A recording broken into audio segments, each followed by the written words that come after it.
এখন আমি প্রাথমিক গণিত পঞ্চম শ্রেণীর শিক্ষার্থীর শিখনমান যাচাই দ্বিতীয় পর্যায়ে 6 নম্বর যে সমস্যাটি এসেছিল এই সমস্যাটির সমাধান করব। প্রথমে সমস্যাটিকে পড়ে নিতে হবে। একটি আয়তাকার জমির ক্ষেত্রফল 48.8 বর্গমিটার। জমির দৈর্ঘ্য 12.2 মিটার হলে এর প্রস্থ কত?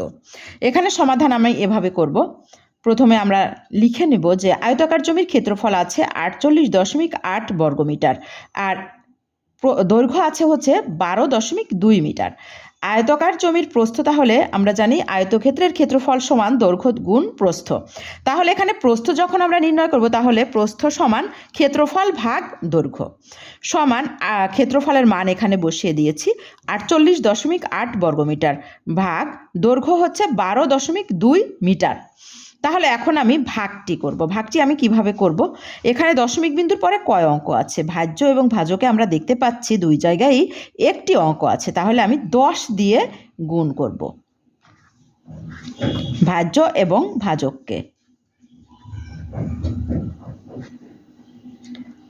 ভাগ 12.2 গুণ 10, এটা হচ্ছে মিটার।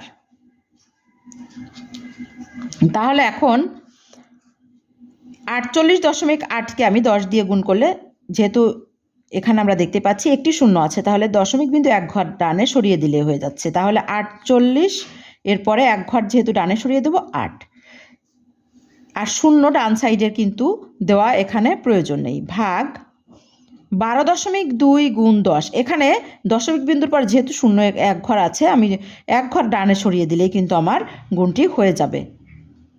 তাহলে হচ্ছে 222। এখানে বর্গমিটারকে মিটারে দিয়ে ভাগ করলে একবারে আমি এখানে মিটার লিখে দেব। আশা করি বুঝতে পেরেছ। এবারে আমি ভাগটি করব। তাহলে 122 দিয়ে আমি ভাগ করব হচ্ছে 488-কে। তাহলে এখানে 4 বার দিয়ে গুণ করি, 4 2 8, 4 2 8, 4 আর 1 গুণ করলে 4। তাহলে ভাগটি আমাদের মিলে গেছে, ভাগফল হয়েছে 4, তাহলে 4 মিটার। তাহলে আমরা এখন আয়তাকার জমির প্রস্থ পেলাম হচ্ছে 4 মিটার।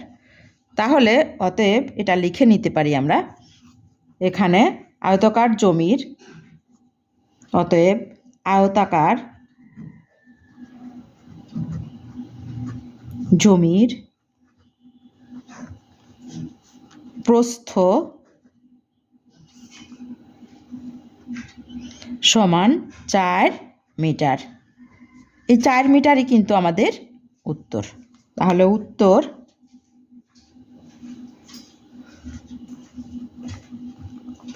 4 মিটার।